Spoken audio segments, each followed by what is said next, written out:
ప్రభు అయిన యేసు క్రీస్తు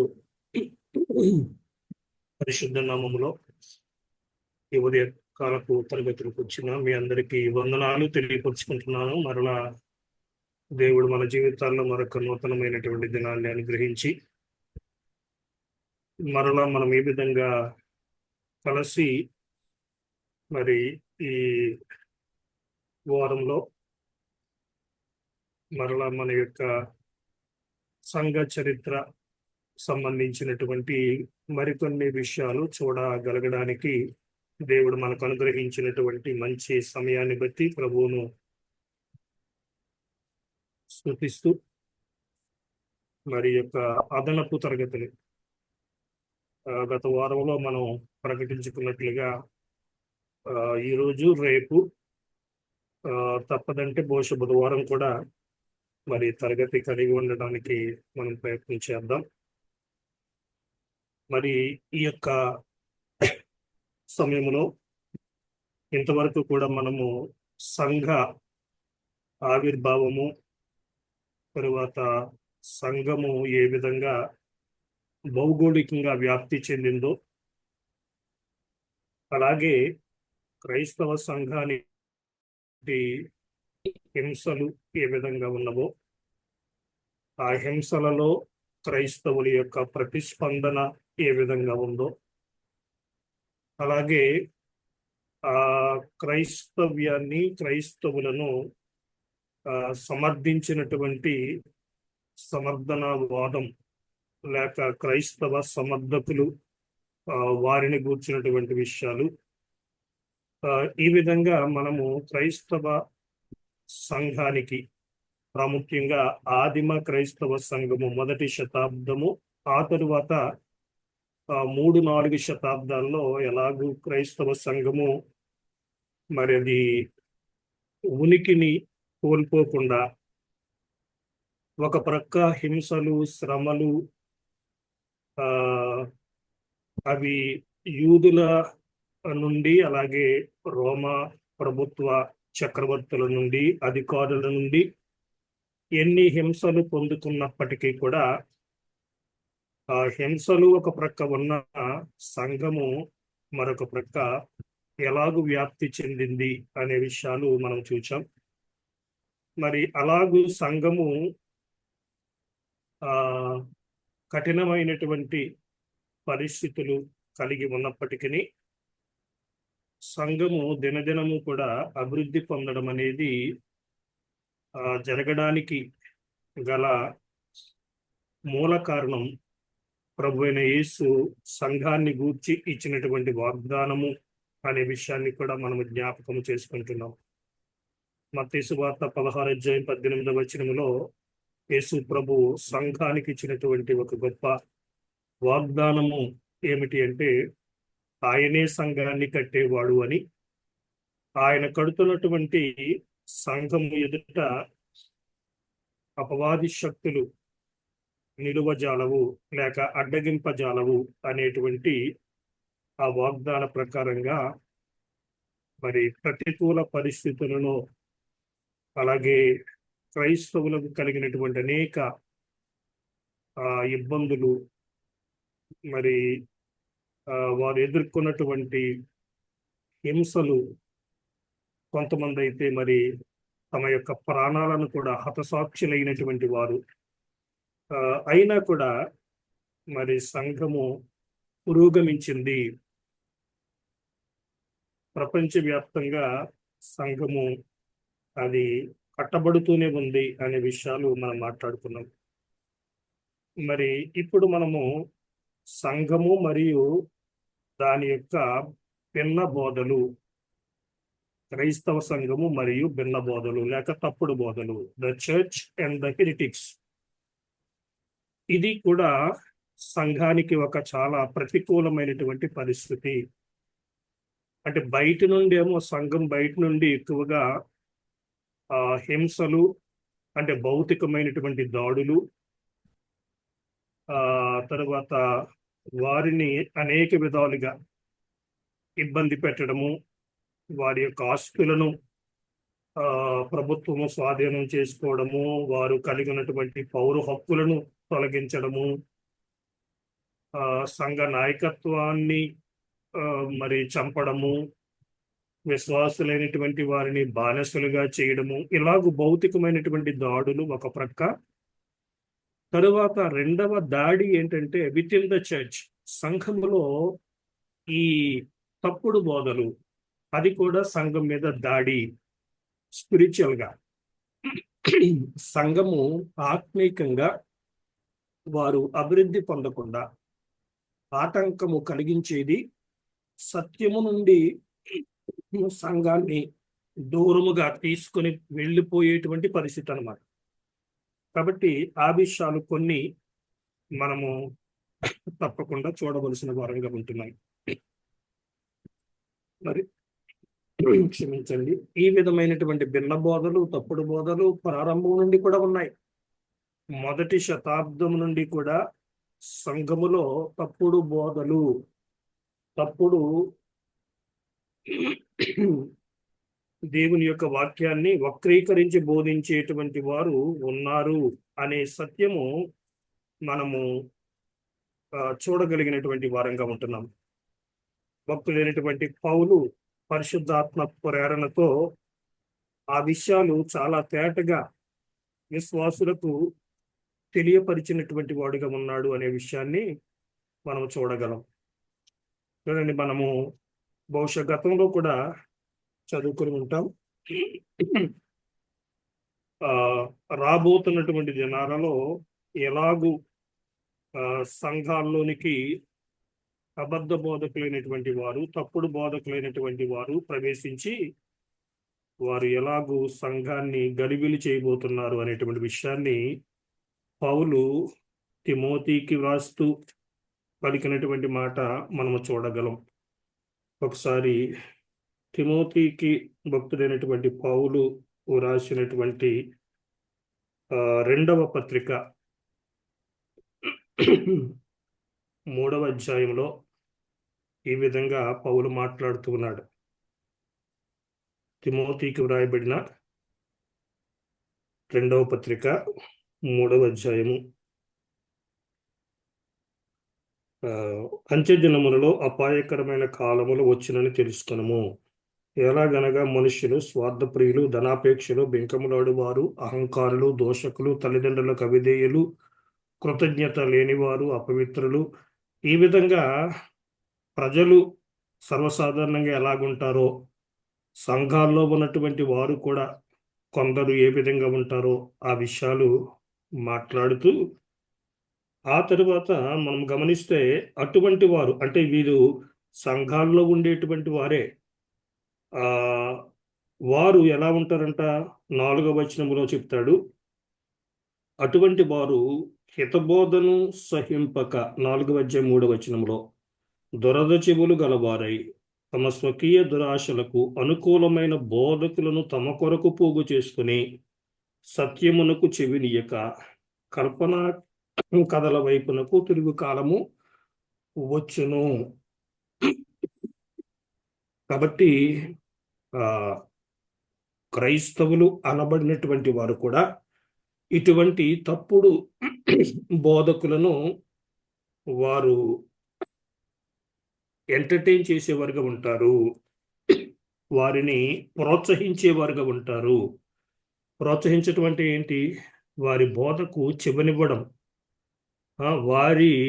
వారిని మరి వారు దేవుని యొక్క వాక్యాన్ని బోధించడానికి, అంటే దేవుని యొక్క వాక్యాన్నే వారు వాడతారు, కానీ వాక్యానుసారమైనటువంటి బోధగా లేకుండా అది ప్రజలకు ఇష్టమైనటువంటిదిగా, అంటే ప్రజలకు ఏమాత్రము కూడా నొప్పి కలిగించకుండా, లేకుంటే ప్రజలలో ఉన్నటువంటి ఆధ్యాత్మికమైనటువంటి విషయాలకు సంబంధించి వారిని ఎంత మాత్రము కూడా వారు బాధ పడకూడదు అనేటువంటి ఉద్దేశంతో ఎల్లప్పుడూ కూడా వారికి ఇష్టమైన వాటినే బోధించేవారుగా. కానీ పౌలు ఏమంటాడు? తిమోతికి వ్రాస్తూ చెప్పినటువంటి మాట, నీవు అన్ని వేళలా కూడా వాక్యమును ప్రకటించుము అంటాడు. ఆ ప్రకటించడములో భాగంగా గద్దించుము, ఖండించుము, బుద్ధి చెప్పుము. ఎందుకంటే అది విశ్వాసులకు అవసరమై ఉంటుందన్నమాట. కానీ ఈ అబద్ధ బోధకులు లేక తప్పుడు బోధకులు వారు విశ్వాసులను ఆ విధంగా అవసరాన్ని బట్టి గర్జించటం కానీ లేక వారిని క్రమశిక్షణలో ఉంచడం కానీ చేయనటువంటి వారు. అందుకే పౌలు అటువంటి వారితో తనతో ఉన్న వారిని పోల్చుకొని ఈ విధంగా మాట్లాడతాడు. అది 2 కొరింథీ పత్రిక 2వ అధ్యాయము 17వ వచనం. 2 కొరింథీ 2:17లో మేము దేవుని వాక్యమును కలిపి చెరిపెడు అనేకుల వలె ఉండక నిష్కాపట్యము గలవారును దేవుని వలన నియమింపబడిన వారము నయ్యుండి క్రీస్తునందు దేవుని ఎదుట బోధించుచు ఉన్నాము అంటాడు. అలాగే 1వ అధ్యాయం 16వ వచనంలో కూడా ఆ విషయాన్ని తెలియపరుస్తున్నటువంటి వాడిగా మనం చూస్తాం.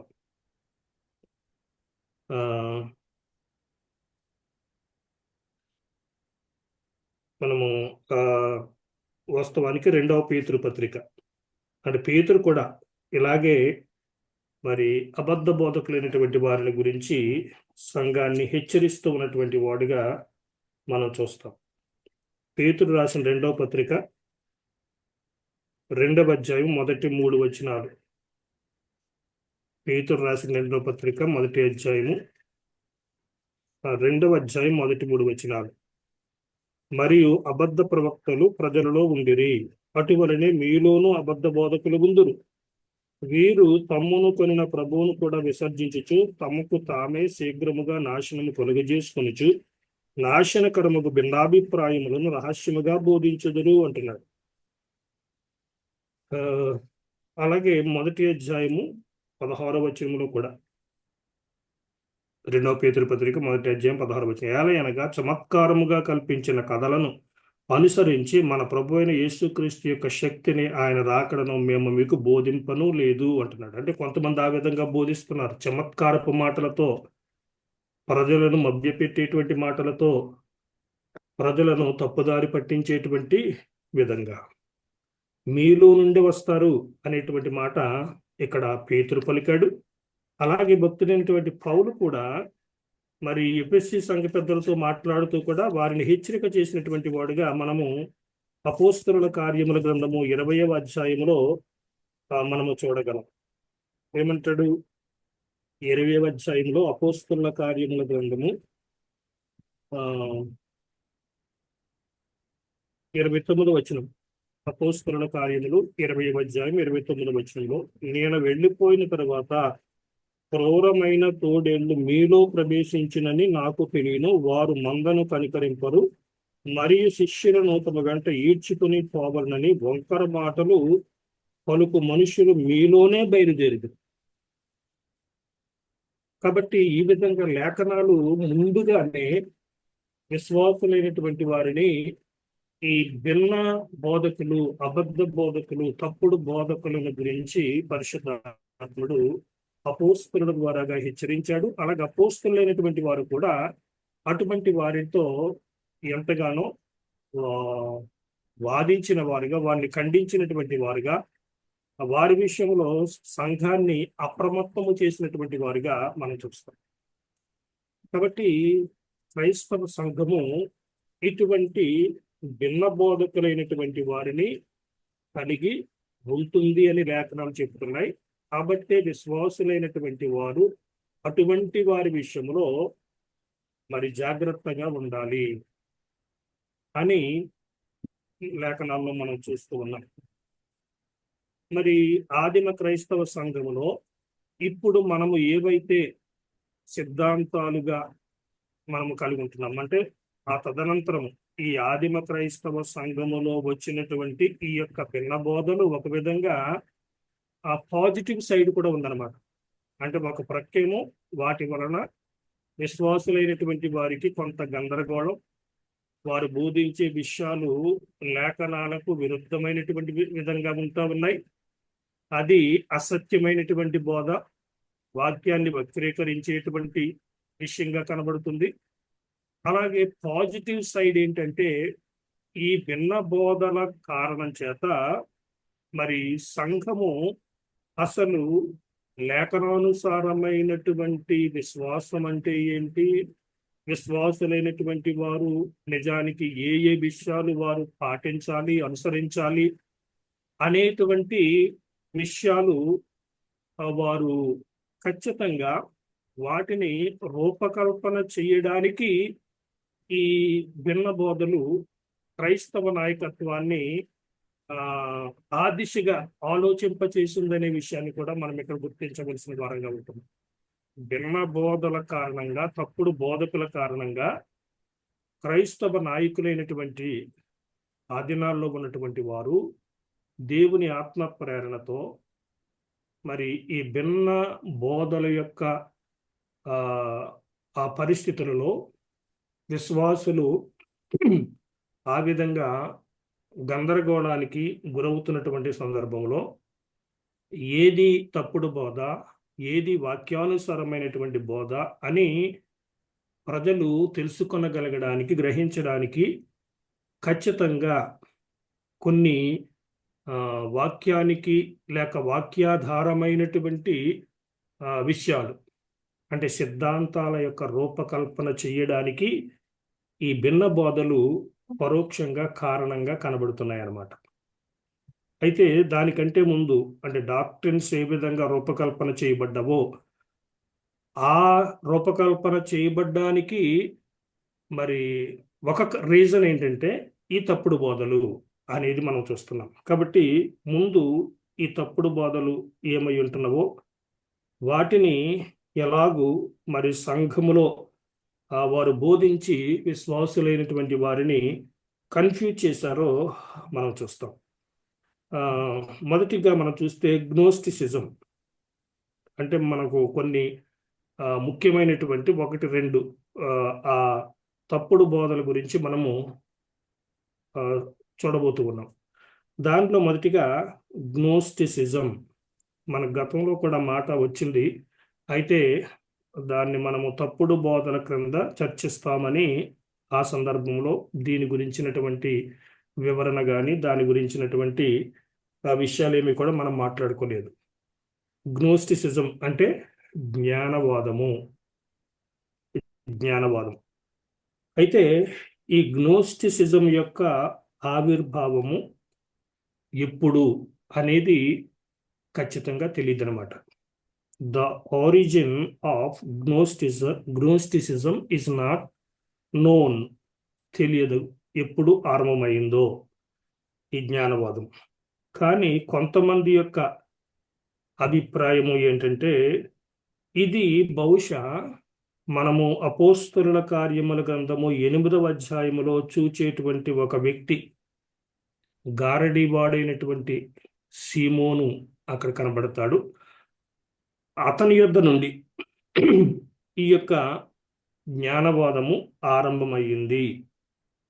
అది జ్ఞానవాదానికి ఆరంభము అని కొంతమంది చెబుతూ ఉన్నప్పటికీ కూడా దానికి సరైనటువంటి నిజానికి ఆధారాలు లేవు అనేదే ఎక్కువ బైబిల్ పండితుల యొక్క అభిప్రాయం.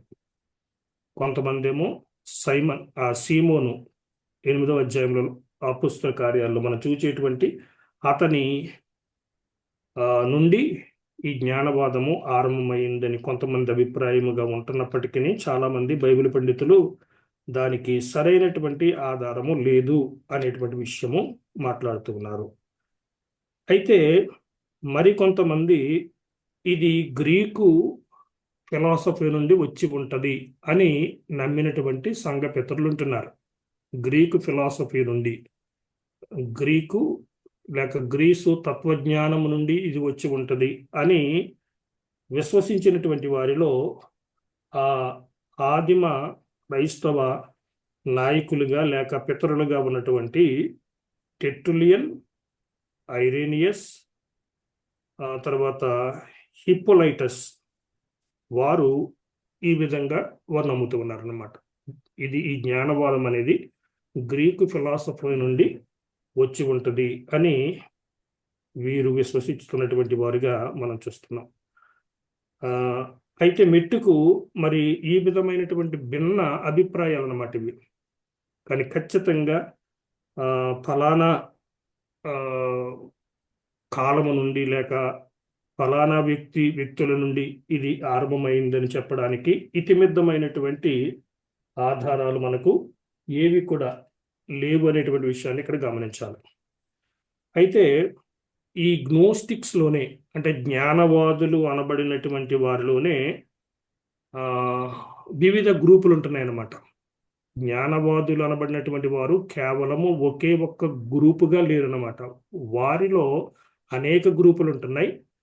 వారు ఒక్కొక్కరు ఒక్కొక్క అభిప్రాయాలు లేకుంటే వారి యొక్క బోధలు ఒకరి నుండి ఒకరికి కొంచెం తేడాగా వేరుగా కూడా ఉండేటువంటి అవకాశం లేకుంటే ఆ విధంగా ఉంటున్నారు. వివిధ గ్రూపులు, there are many groups within the gnostics or Gnosticism with minor different teachings. వారు వేరు వేరు బోధలు కలిగినటువంటి భిన్న గ్రూపులు జ్ఞానవాదంలో ఉన్నాయి.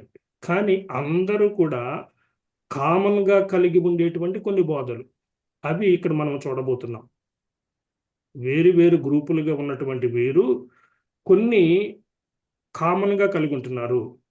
అవేంటో ఇక్కడ మనము చూడవలసిన వారంగా ఉంటున్నాం. మొదటి విషయం ఏంటి? జ్ఞానవాదం ప్రకారంగా వారు బోధించే విషయం ఏంటంటే భౌతికమైనవన్నీ చెడ్డవి కాబట్టి మంచి దేవుడు లోకమును సృష్టించలేదు అనేది వారు నమ్మే విషయము, అలాగే బోధించే విషయం. Denial that the good God created the world and that all material things are evil.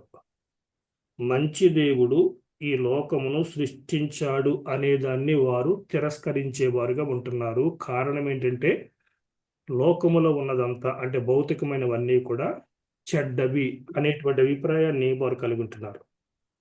కాబట్టి దేవుడు వాటిని సృష్టించలేదు. దేవుడు మంచివాడు కదా, చెడును ఎందుకు సృష్టిస్తాడు? లోకమంతా చెడిపోయింది లేక చెడ్డది మెటీరియల్ అంతా కూడా, కాబట్టి దాన్ని దేవుడు సృష్టించి ఉండడు అనేటువంటి మాట. కానీ అసలు బైబిల్లో మనం ఏం చదువుతాం? ఆదిలో దేవుడు భూమిని, ఆకాశమును, అందరి సమస్తాన్ని కూడా కలుగజేసినప్పుడు బైబిల్ ఏం చెప్తుంది? ఆదికాండం 1వ అధ్యాయంలో ఆయన సృష్టించిన సమస్తాన్ని కూడా దేవుడే అన్నాడు ఇది మంచిది అని కదా. ఆయన ఆకాశమును, భూమిని, సముద్రాన్ని, సూర్యచంద్ర నక్షత్రాదులను, తరువాత సముద్ర జలచరాలను, భూమి మీద ప్రాకేటువంటి పురుగులను, జంతువులను, ఈ సమస్తాన్ని సృష్టించినప్పుడల్లా కూడా అదేమని చెప్పబడింది? అది మంచిది అని దేవుడు చూచాడంట. దేవుని చేత కలుగజేయబడిందంతా కూడా నిజానికి మంచిదే. తర్వాత పాపము వచ్చి అది కలుషితమైంది. కానీ మెటీరియల్ లేకుంటే మ్యాటర్ అనేది ఈవిల్ అనేది నిజానికి వాక్యానికి విరుద్ధమైనటువంటి విషయము. సరే, కాబట్టి ఇది మొదటి విషయం. భౌతికమైనవన్నీ చెడ్డవి కాబట్టి దేవుడు లోకమును సృష్టించలేదు. దీనిలో మనం చూస్తే వాళ్ళు చెప్పేది అదే, since matter is evil it cannot be created by the good God. They believe that there is a supreme God whom they called Bythos, who is the first cause, self-existent, infinitely remote, and unknowable, without attributes, beyond time and change. చూడండి, వీళ్ళు matter అంతా కూడా evil అంటే భౌతికంగా మనం చూసే లోకములో ఉన్న సమస్తము కూడా అది చెడ్డది కాబట్టి దేవుడేమో మంచివాడు, ఆయన ఇటువంటి చెడ్డదాన్ని సృష్టించడు అని నమ్ముతున్నారు. అంత మాత్రమే కాదు, వారు నమ్మేటువంటి ఒక సుప్రీం గాడ్, అత్యున్నతమైనటువంటి దేవుడు, ఆయనకు వారు ఇచ్చినటువంటి పేరు ఏమిటి అంటే బైథాస్. బైథాస్ అని పిలువబడేటువంటి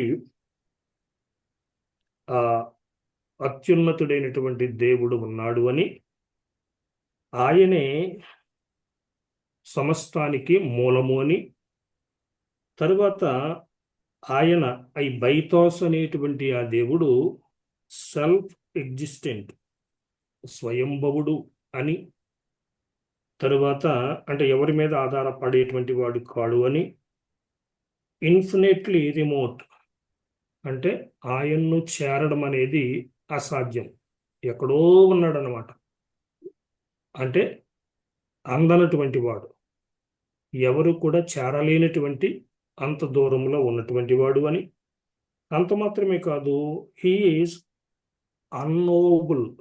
అన్నోబుల్ అంటే ఆయన్ను ఎవరు కూడా తెలుసుకొనలేరు. అన్నోబుల్, వితౌట్ అట్రిబ్యూట్స్, గుణగణములు కూడా లేనటువంటి వాడు ఆయన, గుణగణములు కూడా లేడు. తరువాత బియాండ్ టైమ్ అండ్ చేంజ్, ఆయన కాలానికి మార్పుకు అతీతమైన వాడు అని వారు నమ్మినటువంటి దేవుణ్ణి అలాగూ వారు వర్ణిస్తూ ఉన్నారు, ఈ జ్ఞానవాదులు. అయితే ఇక్కడ సెల్ఫ్ కాంట్రడిక్టింగ్ స్టేట్మెంట్స్ అన్నమాట ఇవి. సెల్ఫ్ కాంట్రడిక్టింగ్ స్టేట్మెంట్స్ అంటే వారు ఏం చెప్తున్నారో దాన్ని వారే మరలా కాదంటున్నారు అనేది ఇక్కడ మనకు అర్థమవుతుంది అనమాట. ఎందుకు వీళ్ళు ఏమంటున్నారు ఈ దేవుడి గురించి? ఆ సుప్రీం గాడ్ బైథోస్ అనేటువంటి దేవుడు ఉన్నాడు అని చెప్తున్నారు, ఆయనేమో సెల్ఫ్ ఎగ్జిస్టెంట్ అంటున్నారు, ఆయన అందనంత దూరంలో ఉన్నాడని చెప్తున్నారు కదా. ఇవి వారు చెప్పే విషయాల దేవుని గురించి. గుణగణాలు ఆయనకి లేవంటున్నారు, వితౌట్ ఎనీ అట్రిబ్యూట్స్, గుణగణాలు లేవంటున్నారు. అదే సమయంలో మళ్ళీ ఏమంటున్నారు? హీఈస్ అన్నోబుల్, హీఈస్ అన్నోబుల్, ఎవరు కూడా ఆయన్ని తెలుసుకోలేరు, ఆయన్ను ఎరుగరు. పోనీ ఆయన తనను తాను బయలుపరుచుకున్నాడా? ఇప్పుడు బైబిల్ దేవుడు ఏంటి? ఒక విధంగా బైబిల్ దేవుడు కూడా ఆయన సెల్ఫ్ ఎగ్జిస్టెంట్ అంటే ఆయన తనకు తానుగా ఉన్నవాడు, స్వయంభవుడు, మారనటువంటి వాడు. నిజానికి ఆయన్ని ఎవరు కూడా ఎరుగరు, కానీ తనను తాను మానవునికి బయలుపరుచుకున్నాడు, ప్రత్యక్షపరుచుకున్నాడు. కాబట్టి మనం ఆయనను ఎరుగుదుము, ఆయన గుణగణాలు ఎరుగుదుము, ఆయన శక్తి సామర్థ్యాలు ఎరుగుదుము, ఆయన ప్రణాళికలు ఎరుగుదుము, ఎందుకంటే ఆయన మనకు బయలుపరిచాడు. కానీ ఇక్కడ ఆ విధంగా ఏమీ కనపట్టలేదు. ఈ బైథోస్ అనేటువంటి దేవుణ్ణి వారు నమ్ముతున్నారు, ఆ దేవుని గురించి కొన్ని విషయాలు ఇక్కడ వారు మాట్లాడారు. ఆయన సెల్ఫ్ ఎగ్జిస్టెంట్ అని, అందనంత దూరంలో ఉన్నాడని, ఆయనకు ఏ యొక్క గుణగుణాలు లేవని చెబుతూ మరలా ఆయన అన్నోబుల్ అన్నాడు. ఆయన్ని ఎవరూ ఎరగరు, ఆయన్ను ఎవరో కూడా తెలుసుకోలేరు. మరి ఈ విషయాలు ఎలా తెలిసింది వీళ్ళకి? ఆయన్ను ఎవరూ తెలుసుకోలేరు, ఎవరూ చేరలేరు, అది అసాధ్యము అన్నప్పుడు మరి ఆయనకు గుణగణాలు లేవని ఎలా చెప్పగలుగుతారు? ఆయన మారనటువంటి వాడు అని ఎలా చెప్తారు? ఆయన సమయానికి అతీతుడని ఎలా చెప్తారు? ఇవన్నీ చెప్పగలగడానికి ఏంటి రీజన్? కొన్ని బైబిల్లో తనను తాను బయలుపరుచుకున్నట్లుగా అటువంటిది ఏమన్నా ప్రత్యక్షత ఉందంటే అది కూడా ఏమీ కనపడడం లేదు. కాబట్టి ఇక్కడ వీరు చెప్పేటువంటి దేవుడి గురించి, వారు నమ్మేటువంటి దేవుని గురించి ఏవైతే వారు చెప్తున్నారో అది మరి మరలా వాళ్ళే పరోక్షంగా కాదు అన్నట్లుగా ఉందన్నమాట. ఆయన ఎవరు కూడా తెలుసుకోలేరు. ఓకే, రెండవది జ్ఞానవాదులు. రెండవదిగా ఏం చెప్తున్నారు, ఏం బోధిస్తారంటే క్రీస్తు శరీరధారిగా రావడము నిజం కాదు. Denial of the real incarnation of Jesus Christ. Denial of the real incarnation of Jesus Christ. యేసు క్రీస్తు శరీరధారిగా వచ్చాడనే విషయాన్ని వారు తిరస్కరించే వారికి ఉంటున్నారు. అయితే వారి యొక్క బోధ ప్రకారంగా, లేకుంటే వారిలో రెండు గ్రూపులు, ఇక్కడ జ్ఞానవాదులు చాలా గ్రూపులు అన్నాం కదా, ఇక్కడ ప్రధానంగా మనం చూస్తే there are two main groups. One group believed that the divine spirit came upon the man Jesus at the time of his baptism. వారిలో రెండు గ్రూపులు. ఒక గ్రూపు ఏం నమ్ముతుందంటే క్రీస్తు బాప్తిస్మము పొందినప్పుడు ఆయన మీదకు పరిశుద్ధాత్ముడు దిగివచ్చాడు అని, ఆ తరువాత ఆయన సిలువ వేయబడినటువంటి సమయంలో ఆ పరిశుద్ధాత్ముడు ఆయన్ను విడిచి వెళ్ళిపోయాడు అని నమ్మేటువంటి ఒక గ్రూపు వారిలో ఉందన్నమాట. జ్ఞానవాదుల్లోనే మొదటి గ్రూపు క్రీస్తు బాప్తిస్మ సమయంలో పరిశుద్ధాత్ముడు ఆయన మీదకు వచ్చాడు, సిలువ వేయబడినటువంటి సమయంలో పరిశుద్ధాత్ముడు ఆయన్ను విడిచి వెళ్ళిపోయాడు. మరొక గ్రూపు వారేమో నమ్ముతున్నారు, Jesus humanity was not real. రెండవ గ్రూపు చెప్పేది ఏంటంటే యేసుక్రీస్తు యొక్క ఆ మానవత్వం అనేది, ఆయన శరీర ధారణ అనేటువంటిది అది నిజం కాదు. మరేంటంట, it was docetic or ghostly or phantom or shadow like. అంటే ఆయన నిజముగా శరీరాన్ని ధరించలేదు, నిజంగా ఈ మానవ దేహాన్ని కలిగి లేడు, కానీ ఆ దేహము కలిగి ఉన్నట్లుగా కనపడ్డాడంట. ఆయన ఒక నీడగా కనపడ్డాడంట, ఒక భూతంగా కనపడ్డాడంట. అంతే తప్ప ఆయన నిజమైనటువంటి శరీరాన్ని లేకుంటే మానవత్వాన్ని కలిగి లేడు అని చెప్తున్నారు. కాబట్టి ఎవరైతే ఆయన్ని సిలువ వేశారో వారంట మోసగించబడ్డారంట, భ్రమపరచబడ్డారంట. నిజంగా మేము క్రీస్తు అనబడినటువంటి వ్యక్తిని సిలువ వేస్తున్నాం అని వారు మోసగించబడ్డారు. అంటే వారు నిజంగా సిలువ వేయలేదంటే ఆయన నిజంగా శరీరాన్ని కలిగి లేడు కదా. వీళ్ళ అభిప్రాయం ప్రకారంగా కేవలము మనుష్యునిగా కనపడ్డాడు. అది ఒక డొసిటిసిజం అంటే ప్రత్యక్షం కావడం. అంటే seems to be a man but not really a man. మానవుని వలె కనబడడం కానీ మానవుడు కాదనమాట. నీడలాగా, ఒక భూతంలాగా కనబడడం అంతే తప్ప నిజమైనటువంటి శరీరము ఆయనకు లేదు. కాబట్టి సిలువ వేసినటువంటి వారు ఆ విధంగా వారు మోసపోయారు, ఎందుకంటే ఆయన నిజంగా మానవ దేహాన్ని కలిగి లేడు అని. అయితే ఇటువంటి వారి గురించే భక్తుడైనటువంటి యోహాను తన పత్రికలో చాలా తీవ్రంగా వారిని ఖండించేవాడిగా మనం చూస్తాం కదా. ఆ మొదటి పత్రికలో యోహాను, ఎవరైనా క్రీస్తు శరీరధారిగా ఆయన లోకానికి రాలేదు అనేటువంటి వాడు ఎవరు అంటే అతడు యాంటై క్రైస్ట్ అంటాడు, క్రీస్తు విరోధి అంటాడు, అపవాది సంబంధి అంటాడు అనమాట. అది చాలా ప్రాముఖ్యమైనటువంటి విషయం. ఇది క్రీస్తు శరీరధారిగా ఈ లోకానికి వచ్చాడు అనేటువంటి విషయాన్ని తిరస్కరిస్తే, దాన్ని నమ్మకపోతే ఇంకా మిగిలినటువంటివన్నీ కూడా అవి రద్దు చేయబడినట్లుగా ఉంటున్నాయి. అంటే ఆయన చేసిన అద్భుతాలు, ఆయన చేసిన బోధలు, ఆయన యొక్క ప్రాయశ్చిత్తార్థమైనటువంటి బలియాగము, ఆయన యొక్క భూస్థాపన, ఆయన యొక్క పునరుత్థానం, ఇవి ఎక్కడుంటాయి? ఇంకా అసలు ఆయన శరీరధారిగా రాలేదు అంటే మానవుడిగా కేవలం ఆయన కనబడ్డాడు తప్ప నిజంగా ఆయనకు శరీరము లేదు అన్నప్పుడు ఇక మరణానికి అవకాశం లేదు, పాపానికి ప్రాయశ్చిత్తము జరిగినట్లుగా ఉండదు, ఇక ఆయన పునరుత్థానానికి అసలు అవకాశమే లేదు. కాబట్టి ఇదంతా కూడా చాలా ప్రమాదకరమైనటువంటి బోధ. ఇంకా రక్షణ మానవుడికి ఎలా లభిస్తుంది? క్రీస్తు అసలు శరీరధారిగా ఈ లోకానికి రాకపోతే.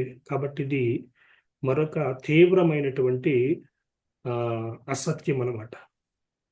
శరీరధారిగా ఆయన రాలేదు అని వారు ఆ విధంగా క్రీస్తు యొక్క మానవత్వాన్ని, ఆయన శరీరధారణను మరి వారు తిరస్కరించినటువంటి వారుగా ఈ జ్ఞానవాదులు కనబడుతున్నారు. మూడవదిగా మనం చూస్తే రక్షణ ఎలా సాధ్యం అంటారు వాళ్ళు అంటే జ్ఞానము ద్వారానే రక్షణ సాధ్యం. అందుకనే వాళ్ళు జ్ఞానవాదులుగా చెప్పబడుతున్నారు. జ్ఞానము ద్వారాగా నీవు రక్షించబడతావు. ఇది మరి హైందవ భావజాలములో ఒక మార్గముగా ఉంటుంది. మానవుడు రక్షించబడడానికి ఒక మార్గం జ్ఞాన మార్గం అని వారు బోధించేదిగా కనబడుద్ది కదా. 3 మార్గాలు: భక్తి మార్గ, జ్ఞాన మార్గ, కర్మ మార్గ అని. మానవుడు మోక్షం పొందడానికి ఈ 3 మార్గాల్లో ఏదో ఒక మార్గం ద్వారాగా మానవుడు మోక్షం పొందుతాడు అనేది హైందవ బోధలో మనం చూస్తాం. కాబట్టి వీరు ఏమంటున్నారు? జ్ఞానము ద్వారానే రక్షణ సాధ్యము. అదొక తప్పుడు బోధగా ఉంటుంది. తర్వాత 4వదిగా మనం చూస్తే వారు చెప్పేటువంటిది వాళ్ళు మనుష్య జాతిని 3 రకాలుగా విభజించారు. ఎవరు? జ్ఞానవాదులు లేక జ్ఞానవాదము మనుష్య జాతిని 3 భాగాలుగా 3 తరగతులుగా విభజించింది. మొదటి తరగతి ఎవరంట? స్పిరిచువల్. మొదటి తరగతి స్పిరిచువల్ అంటే ఆత్మీయులు. రెండవ తరగతి ఫిజికల్. అంటే ఇక్కడ మనకు రెండవ రకము అలాగే 3వ తరగతి రెండు కూడా మరవి దగ్గర సంబంధం కలిగి ఉన్నట్లుగా కనబడుతుంది. రెండవ గుంపును ఏమన్నారంటే ఫిజికల్ అన్నారు. 3వ గుంపును ఏమన్నారంటే మెటీరియల్ అన్నారు. ఫిజికల్, మెటీరియల్ ఆ రెండు ఒకటే అన్నట్టుగా మనకు అనిపిస్తుంది. కానీ వీరు ఆ రెండింటి మధ్య భేదాన్ని ఇక్కడ ఈ విధంగా చెప్తున్నారు. ఓకే, మొదటిది ఏమన్నా స్పిరిచువల్ అంటే వారి యొక్క విభజన ప్రకారంగా మానవ జాతిని 3 రకాలుగా 3 తరగతులుగా విభజించి మొదటి తరగతిని స్పిరిచువల్ ఆత్మీయులు అన్నారు. కేవలము అంటే వారి బోధ ప్రకారంగా ఈ ఆత్మీయులు స్పిరిచువల్ అనబడినటువంటి వారు మాత్రమే రక్షణను పొందుకొనగలరు. Spiritual who alone can attain salvation. వారు మాత్రమే రక్షించబడగలరు. రెండవ గ్రూపు ఫిజికల్, శరీర సంబంధులైనటువంటి వారు అన్నమాట. Physical who are capable of faith and of a certain degree of salvation. వీరెవరంట? విశ్వాసము కలిగి ఉండగలగడానికి వారికి సామర్థ్యము ఉంది. కాబట్టి వారు రక్షించబడడానికి కొంతమేర అవకాశం ఉంది అని అనమాట. చూడండి, మొదటి గ్రూపుకు రెండో గ్రూపుకు ఉన్నటువంటి వ్యత్యాసం. మొదటి గ్రూపు స్పిరిచువల్ ఏమో వారు మాత్రమే రక్షణ పొందుకొనగలరు, అక్కడ ప్రాబ్లం లేదు. కానీ ఇక్కడ ఫిజికల్ గ్రూప్ అనేసరికి వాళ్ళు కొంతమేర విశ్వాసం కలిగి ఉండడానికి ఆ సామర్థ్యం ఉంది. అలాగే రక్షణ పొందుకోవడానికి కూడా చాలా వరకు వారికి అవకాశం ఉంది. అది రెండవ గ్రూపు. మూడవ గ్రూప్ ఎవరంట? Material who are without hope. Material అంటే వాళ్ళు భౌతికమైనటువంటి వారు. వాళ్లకు ఎంత మాత్రం కూడా అసలు రక్షణ అనేది వారికి సాధ్యము కాదు, వారికి నిరీక్షణ లేనటువంటి వారుగా వారు ఉంటారు అని ఇలాగూ మానవ జాతిని 3 రకాలుగా 3 తరగతులుగా వారు విభజించారు. ఆ తరువాత మనం చూస్తే 5వదిగా they denied the resurrection of the body. They denied the resurrection of the body. వారు క్రీస్తు యొక్క శరీర పునరుత్థానాన్ని వారు విసర్జించారు లేక తిరస్కరించినటువంటి వారిగా మనం చూస్తూ ఉంటాం. అంటే అసలు వారు ముందు చెప్పుకున్నట్లుగా వారిలో వారు అసలు యేసుక్రీస్తు శరీరధారిగా రాలేదు, ఆయన మానవుడిగా కేవలము ఆయన కనబడ్డాడు మాత్రమే, నిజంగా ఆయన శరీరాన్ని ధరించలేదు అని వారు ముందుగా బోధిస్తున్నప్పుడు ఇక మరణానికి ఎక్కడ అవకాశం ఉంది? సిలువ వేసినటువంటి వారేమో మోసపోయారు. వాళ్ళు నిజంగా మేము సిలువేస్తున్నాం ఆయన అనుకున్నారు, కానీ అది ఒట్టిదే. ఎందుకంటే ఆయన నిజంగా శరీరాన్ని కలిగి లేడు.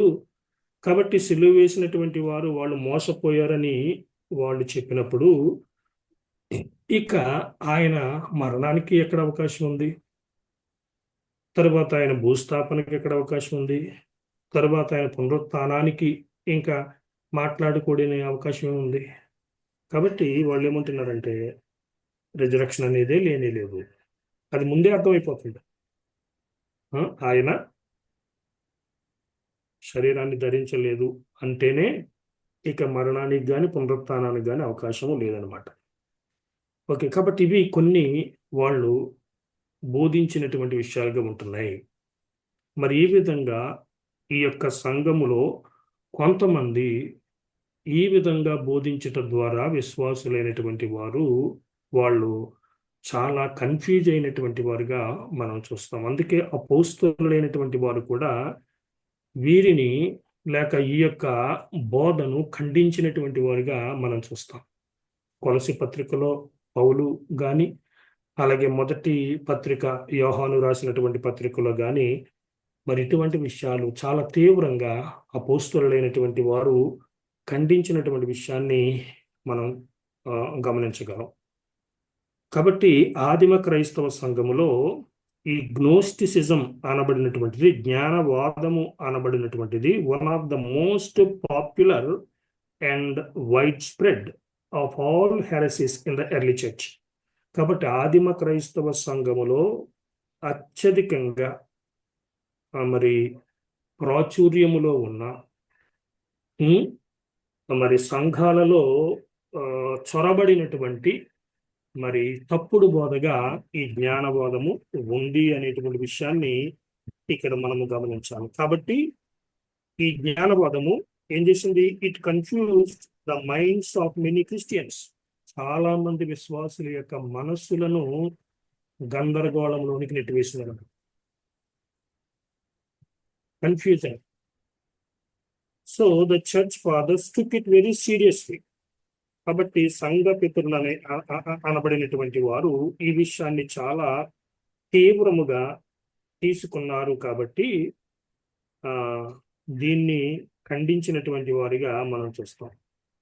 కాబట్టి ఈ జ్ఞానబోధానికి వ్యతిరేకంగా ఈ సంఘ పితరులు అనబడినటువంటి వారు చాలా ఉత్తరాలు రాశారు ఈ జ్ఞానబోధానికి వ్యతిరేకంగా. ఎందుకంటే క్రైస్తవులు అనబడినటువంటి వారు ఈ బోధల వలన వాళ్ళు చాలా కన్ఫ్యూజ్ అవుతున్నారు, గందరగోళంలో ఉంటున్నారు. వారి మనసుల్లో ఎటు తేల్చుకోలేనటువంటి పరిస్థితులు కనబడుతున్నాయి. కాబట్టి సంఘ పితరులు అనబడినటువంటి వారు దీనికి వ్యతిరేకంగా, రక్షణ యొక్క జ్ఞానబోధానికి వ్యతిరేకంగా వారు విశ్వాసులైనటువంటి వారికి, సంఘాలకు వారు ఉత్తరాలు రాసి ఈ విషయంలో మరి విశ్వాసులైనటువంటి వారిని హెచ్చరించినటువంటి వారుగా, అప్రమత్త పరిచినటువంటి వారుగా మనం చూస్తున్నాము. ఎవరెవరు రాశారు ఉత్తరాలు దీనికి వ్యతిరేకంగా అనేది ఇక్కడ మనం చూస్తే, మొట్టమొదటిగా జస్టిన్ ద మార్టైర్, మనం ఆ విషయం మాట్లాడుకున్నాం. ఈ జస్టిన్ ఆయన కూడా ఈ యొక్క విషయాన్ని వ్యతిరేకించి దానికి వ్యతిరేకంగా ఆయన ఉత్తరము విశ్వాసులకు రాశాడు. దీనికి మాత్రమే కాదు, చూడండి ఇక్కడ ఈయన జస్టిన్ ఎగ్నెస్ట్ ఆల్ హెరసీస్, అంటే ఈ తప్పుడు బోధలన్నిటికీ వ్యతిరేకంగా ఆయన రాశాడు. అంటే తప్పుడు బోధల్లో ఈ జ్ఞానవాదం ఉంటుంది, తర్వాత మార్షియనిజం అనేటువంటిది ఉంటుంది, అలాగే హెర్మోగెనేస్ అనేటువంటి మరొక తప్పుడు బోధ. వీటన్నిటికీ వ్యతిరేకంగా మరి జస్టిన్ విశ్వాసులకు, సంఘాలకు రాసినటువంటి వాడిగా మనం చూస్తాం. అలాగే ఐరేనియస్ కూడా దీనికి వ్యతిరేకంగా అతడు ఉత్తరాలు రాసి దాన్ని ఖండించినటువంటి వాడిగా మనం చూస్తాం. ఏమని రాశాడు ఐరేనియస్? ఏమని రాశాడంటే, denunciation and refutation of the so called gnosis, అంటే జ్ఞానముగా పిలువబడేటువంటి దీనిని ఐరేనియస్ దాన్ని ఖండించి అది తప్పు అని తన రచనల ద్వారాగా రుజువుపరిచినటువంటి వాడిగా మనం చూస్తాం.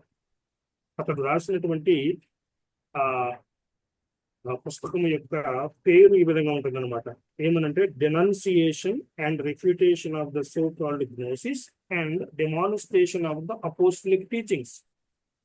అంటే జ్ఞానవాదాన్ని ఖండిస్తూ దాన్ని తప్పు అని రుజువుపరుస్తూ అదే సమయంలో అపోస్తలుల యొక్క బోధ ఏంటో దాన్ని తన రచనల ద్వారాగా విశ్వాసులకు తెలియపరిచినటువంటి వాడుగా ఐరేనియస్ కనబడుతున్నాడు. జస్టిన్ వ్యతిరేకంగా రాశాడు దీనికి. అలాగే ఐరేనియస్ కూడా జ్ఞానవాదానికి వ్యతిరేకంగా రాశాడు. మూడవదిగా అంటే ఐరేనియస్ ఇంకా కూడా ఏం చెప్పాడంట, Irenaeus writings are some of the most important sources available to us on the teaching of gnosticism. కాబట్టి గ్నోస్టిసిజం జ్ఞానవాదము ఏమి బోధించింది అనేటువంటి విషయాలు మనము తెలుసుకోవడానికి ఐరేనియస్ రాసినటువంటి రాతలు మనకు చాలా సమాచారాన్ని ఇస్తాయన్నమాట.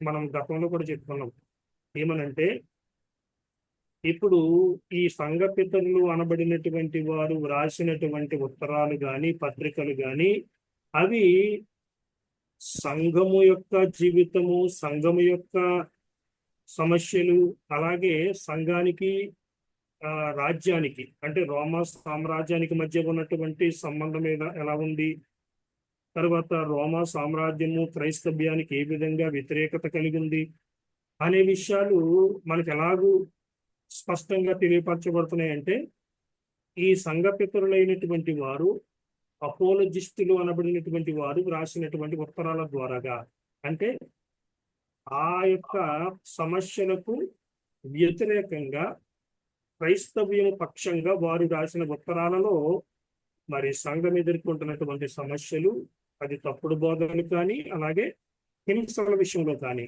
వారు రాసినటువంటి ఆ పత్రికలు ఉత్తరాలు అప్పటి కాలపు యొక్క పరిస్థితులను మనము తెలుసుకొనగలగడానికి దోహదపడుతున్నాయి. అలాగే ఐరేనియస్ అనబడినటువంటి ఈ యొక్క సంఘ నాయకుడు లేక పితరుడు వ్రాసినటువంటి ఉత్తరాల ద్వారాగా జ్ఞానవాదము ఏ విషయాలు సంఘములో మరి విశ్వాసులకు వారు బోధించేవారు ఆ తప్పుడు బోధలు దాని సమాచారము ఐరేనియస్ ఉత్తరాల ద్వారాగా మనము తెలుసుకొనగలము అనేది ఇక్కడ మనం గమనించాం. అలాగే టెర్టులియన్ కూడా వ్యతిరేకంగా ఈ తప్పుడు బోధనలకు వ్యతిరేకంగా అతడు కూడా ఉత్తరాలు రాసినటువంటి వాడుగా ఉంటున్నాడు. అలాగే క్లెమెంట్ ఆఫ్ అలెగ్జాండ్రియా వాడైనటువంటి క్లెమెంట్ కూడా ఈ గ్నోస్టిసిజానికి వ్యతిరేకంగా అతడు ఉత్తరాలు సంఘానికి విశ్వాసులకు రాశాడు. ఓకే, ఇక్కడ మనము మరి ఈ గ్నోస్టిసిజం ఏం చేసిందంట అంటే జ్ఞానవాదము stimulated Christian scholars to study the scriptures more carefully. జ్ఞానవాదము ఈ తప్పుడు బోధ వారు బోధించినటువంటి విషయాలన్నీ కూడా లేఖనాలకు విరుద్ధమైనటువంటి బోధలు ఈ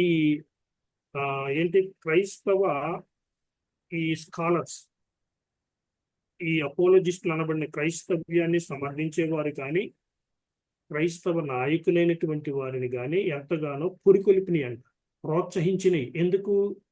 వారు మరింతగా దేవుని యొక్క వాక్యాన్ని స్టడీ చేయడానికి, లేఖనాలు పఠించడానికి ఈ తప్పుడు బోధ, ఈ జ్ఞానవాదం అనేది ఈ బైబిలు లేక క్రైస్తవ పండితులకు మరింత ప్రోత్సాహాన్ని లేకుంటే పురుకొల్పును ఇచ్చింది. ఎందుకు? ఆ జ్ఞానవాదాన్ని ఖండించాలంటే అసలు లేఖనాల్లో ఏమి వ్రాయబడింది అనేది తరచి చదవడానికి, పఠించడానికి, ధ్యానించడానికి ఎక్కువ సమయం లేఖనాలు చదివి ఆ లేఖనాలలో ఉన్నటువంటి అసలైనటువంటి బోధను వారు మరి గ్రహించగలగడానికి ఈ జ్ఞానవాదం అనేది అలాగూ వారికి ఉపకరించిందనే విషయం మనం చూస్తున్నాం. కాబట్టి ఇది పాజిటివ్ సైడ్ అన్నమాట. జ్ఞానవాదము అటువంటి తప్పుడు బోధలు క్రైస్తవ పండితులైనటువంటి వారిని మరింతగా లేఖనాలు పఠించడానికి వారికి మరి దోహదపడింది. దాని ఫలితం ఏమైంది? ఆఖరికి అలాగూ స్టడీ చేయడం వలన resulting in several scholarly commentaries and able treatises in defence of the faith. కాబట్టి క్రైస్తవ్యము సమర్థించడానికి కావలసినటువంటి అనేకమైనటువంటి కామెంటరీస్, అంటే లేఖనాల యొక్క వ్యాఖ్యానము కానీ, అలాగే వారు అనేకమైనటువంటి రచనలు, వారు లేఖన సత్యము ప్రజలకు తెలియపరచడానికి ఆ విధంగా వారు ఈ జ్ఞానవాదము కారణం చేత, ఈ తప్పుడు బోధ కారణం చేత లేఖనాలను ఎక్కువగా పఠించి వాటిని ధ్యానించి దాని ఫలితంగా వారు మరి క్రైస్తవ్యాన్ని డిఫెండ్ చేయడానికి వారు ఆ విధంగా వారికి సహాయపడింది అనేది మనం గమనిస్తున్నాం. కాబట్టి వారు కామెంటరీస్ రాయగలిగారు. అంటే స్టడీ ఫలితంగా. ఇప్పుడు వ్యాఖ్యానం ఎవరు రాస్తారు?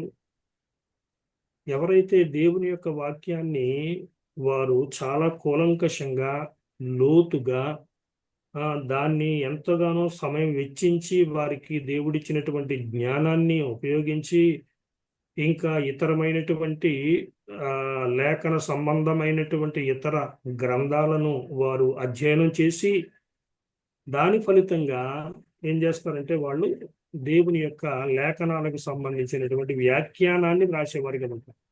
అంటే దాని వెనక ఎంతో పరిశ్రమ ఉంటుంది, ఎంతో సమయం వెచ్చించి ఈ పని జరిగిద్ది అనమాట. కాబట్టి ఈ తప్పుడు బోధలు మరి క్రైస్తవ పండితులైనటువంటి వారు లేఖనాలను మరింతగా పఠించి వారు వాక్య సత్యాన్ని మరింత దృఢంగా, ఖచ్చితంగా మరి విశ్వాసులకు తెలియపరచడానికి అది దోహదపడిందని మనం చేస్తున్నాం. ఇవి మరి జ్ఞానవాదానికి సంబంధించినటువంటి విషయాలు. దాని ఫలితంగా వచ్చినటువంటి మరి క్రైస్తవ పండితుల యొక్క కంట్రిబ్యూషన్, ఎలాగ దీన్ని వారు ఖండించి దాన్ని రిఫ్యూట్ చేస్తూ, అంటే దాని తప్పు అని నిరూపించి వాళ్ళు విశ్వాసులకు తమ యొక్క పత్రికలు రాశారు. ఓకే, తరువాత మనము రెండవదిగా మోంటానిజం అనేటువంటి మరొక తప్పుడు బోధ. మోంటానిజం అనేటువంటిది వాస్తవానికి మోంటానస్ అనేటువంటి వ్యక్తి, అతని యుద్ధ నుండి ఈ యొక్క వాదన లేక ఈ విధమైన బోధ వచ్చిందనమాట. ఓకే, మోంటానస్ అంటే మోంటానిజానికి ఆద్యుడు ఎవరంటే మోంటానస్. ఈ మోంటానస్ ఎవరంటే he was a priest of Ardabau, అంటే ఫ్రిజియా, అంటే ప్రుగియా అనేటువంటి ప్రాంతములో ఉన్నటువంటి ఒక స్థలములో అతడు ఒక యాజకుడిగా ఉన్నటువంటి వాడు మోంటానస్. అయితే ఈ మోంటానస్ క్రైస్తవుడుగా మారక పూర్వము ఇతడు 156వ సంవత్సరములో అతడు మరి ప్రత్యక్షమైనటువంటి వాడుగా, అంటే కనబడ్డాడు అనమాట. అతడు క్రైస్తవుడుగా మారక ముందు అతడు మరి 156వ సంవత్సరములో కనుపరచబడినటువంటి వాడిగా మనం చూస్తాం. ఆ మారిన తరువాత క్రైస్తవుడుగా అతడు ఇద్దరు ప్రవక్తినులు, అంటే స్త్రీలు, కానీ వారు ఎవరని చెప్పబడుతున్నారు? ప్రవక్తినులు, ప్రవచించేటువంటి స్త్రీలు. ఇద్దరితో జాయిన్ అయ్యాడంట. ఆ ఇద్దరు స్త్రీలు ఎవరంటే ఒక ఆమె పేరు ప్రిస్కా, రెండవ ఆమె పేరు మ్యాక్సిమిలా. వీరిద్దరు కూడా ప్రవక్తినులు. ఇతడు మోంటానస్ అతడు క్రైస్తవుడు అయిన తర్వాత ఈ ఇద్దరు ప్రవచించేటువంటి స్త్రీలు వారితో జాయిన్ అయ్యాడు. వీళ్ళిద్దరూ ఎవరంటే ఇద్దరు కూడా లెఫ్ట్ దేర్ హస్బెండ్స్ అంట. వాళ్ళిద్దరు కూడా భర్తలను విడిచిపెట్టేశారు. మరి అది ఎందుకు జరిగిందో మనకు తెలియదు. ప్రవక్తినులు, ప్రవచించేవారు అంటే ఒక విధంగా ఏంటి, వాళ్ళు క్రైస్తవ నాయకురాళ్ళుగా ఉంటున్నారు అన్నమాట. కానీ వారు కుటుంబాలను విడిచిపెట్టిన వారు, భర్తలను విడిచిపెట్టినటువంటి వారుగా ఉంటూ ఉన్నారు. మరి ఇది వాక్యానికి విరుద్ధమైన విషయమే. వాక్యం ఒప్పుకోదు కదా. విడాకులకు నిజానికి వాక్యంలో తావు లేదు. అది చాలా తేటగా లేఖనాల్లో మనం చూస్తున్నాం. కానీ వీరు తమ భర్తలను విడిచిపెట్టి మరి వాళ్ళ పరిచర్యలో ఉన్నటువంటి వారుగా ఉంటున్నారు. ప్రిస్కా, మ్యాక్సిమిలా వీరిద్దరితో అతడు కలుసుకున్నాడు మోంటానస్. ఓకే, ఇప్పుడు ఈ మోంటానస్ క్రమక్రమంగా ఈ claim to receive a fresh inspiration of the Holy Spirit. చూడండి, మోంటానస్ అనబడినటువంటి వ్యక్తి మొదటిగా ఇతడు పరిశుద్ధాత్మ యొక్క తాజా ప్రేరణ అంట, fresh inspiration of the Holy Spirit, ఇది క్లెయిమ్ చేసుకున్నాడు Montanus. And began a movement of protest. So Montanism was not a heresy at first, but a protest movement protesting against the growing formalism.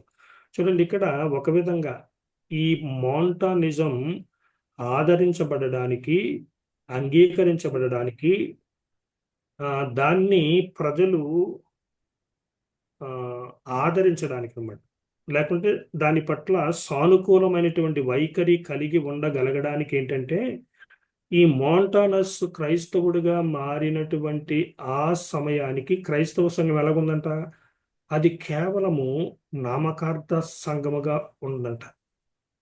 నామకార్థ సంఘము ఏ విధమైనటువంటి జీవము లేనటువంటిదిగా, ఆత్మ కార్యాలు జరగనటువంటిదిగా, కేవలము పేరుకు మాత్రమే క్రైస్తవ్యముగా, ఆ పరిస్థితులలో ఇతడు ఏమంటున్నాడు, ఏమని క్లెయిమ్ చేసుకున్నాడు? Fresh inspiration of the Holy Spirit. ఇప్పుడు నూతనంగా, క్రొత్తగా, తాజాగా పరిశుద్ధాత్మ యొక్క ప్రేరణ నాకు ఉంది అని తెలియపరిచాడు.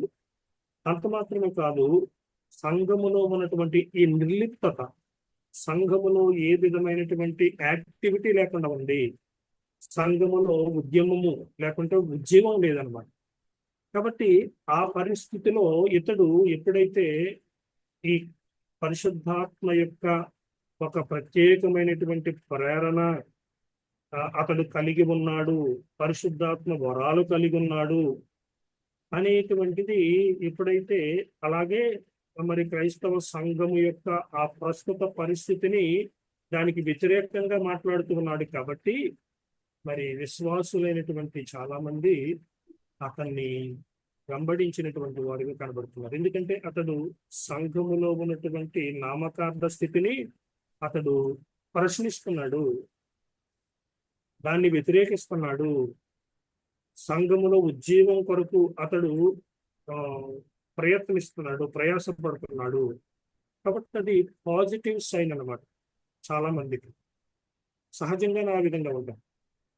కాబట్టి అతని వైపు చాలా మంది అట్రాక్ట్ అయ్యారు అన్నమాట. అతడు ఆ ప్రస్తుత అప్పటి కాలపు సంఘ పరిస్థితికి భిన్నంగా, వ్యతిరేకంగా పోరాడుతున్నటువంటి పరిస్థితులలో మరి అతన్ని వెంబడించినటువంటి వారుగా మనం చూస్తాం. తర్వాత అతడు చెప్పినటువంటి విషయాలు లేక అతని యొక్క ప్రవర్తన క్రమక్రమంగా ఎక్స్ట్రీమ్ అయిపోయింది అనమాట.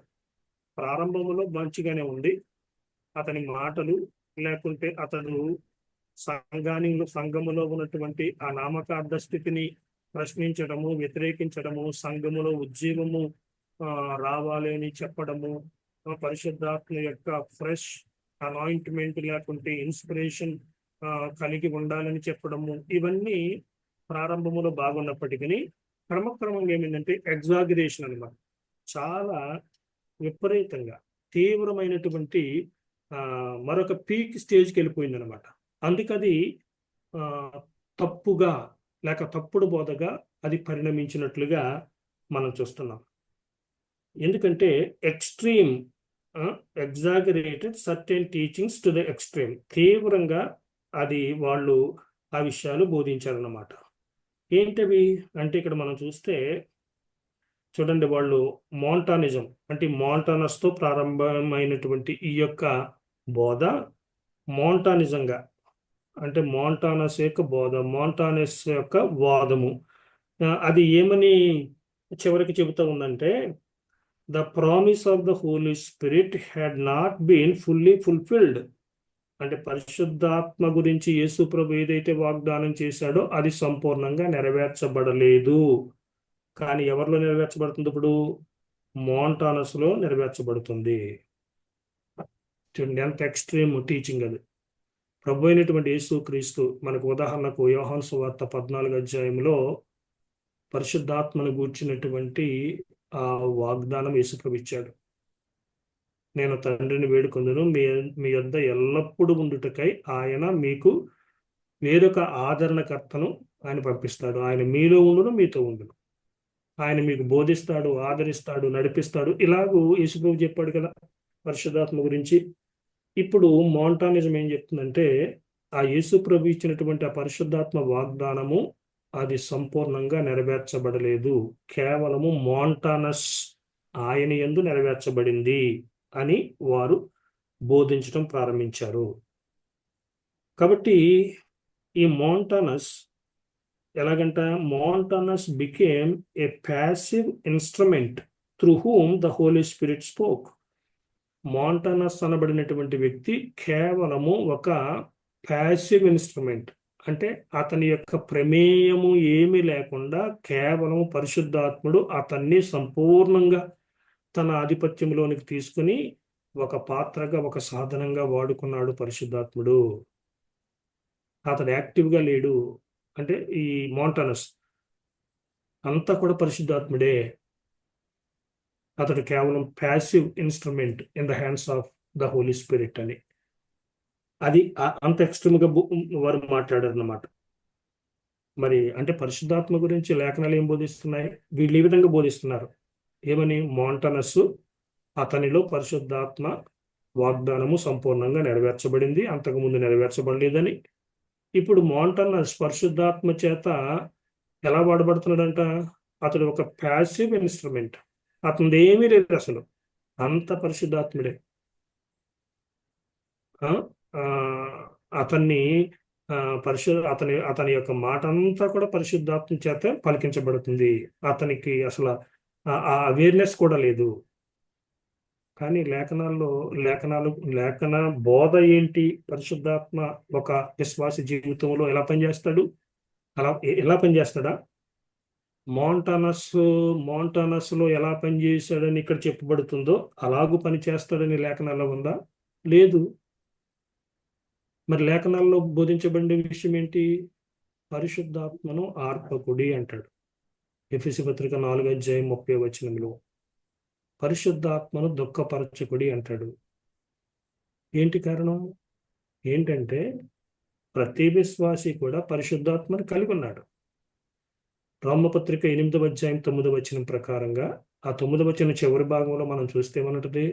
కాగా ఎవడైనను క్రీస్తు ఆత్మ లేనివాడైతే, అంటే పరిశుద్ధాత్మకు మరొక పేరు ఏంటంటే క్రీస్తు ఆత్మ, దేవుని ఆత్మ, ఇలాగ పేర్లు, వేరు పేర్లు ఉన్నాయి. కాబట్టి ఎవడైనను క్రీస్తు ఆత్మ లేనివాడైతే వాడు కాడు, అంటే అవిశ్వాసం అన్నమాట. కాబట్టి విశ్వాసులందరూ కూడా పరిశుద్ధాత్మను కలిగి ఉన్నారు. రక్షించబడినటువంటి ఆ సమయంలోనే వారికి పరిశుద్ధాత్ముడు అనుగ్రహించబడ్డాడు. కానీ విశ్వాసి యొక్క బాధ్యత ఏంటి? You have to be led by the Holy Spirit. అంటే నీవు పరిశుద్ధాత్మకు లోబడి నీవు నడుచుకోవాలి. పరిశుద్ధాత్మ నియంత్రణలో నీవు ఉండేటట్టు చూసుకో. అదే సమయంలో నీకు ఇండిపెండెంట్ స్పిరిట్ కూడా నీకు ఉంది. నీవు పరిశుద్ధాత్మకు సంపూర్ణంగా లోబడాలి అంటే లోబడవచ్చు, లేదంటే నీవు నీ ఇష్టాన్ని నెరవేర్చుకోవడానికి కూడా నీకు ఆ లిబర్టీ, విశ్వాస కలిగి ఉన్నావు. అంతే తప్ప నీవిక ఏదో ఒక రోబోట్ లాగా, ఒక యంత్రం లాగా పరిశుద్ధాత్మ చేత నీవు నడిపించబడవు. అంటే నీ నీ నీ ఏ విధమైన నీ ప్రమేయము లేకుండా, నీ ఇష్టము లేకుండా, కేవలము నీవు ఒక ప్యాసివ్గా, ఏ విధమైనటువంటి ప్రతిస్పందన లేనటువంటి వ్యక్తిగా అలా కాదు కదా. నువ్వు ఇంకా లిబర్టీ కలిగి ఉన్నావు, స్వేచ్ఛ కలిగి ఉన్నావు.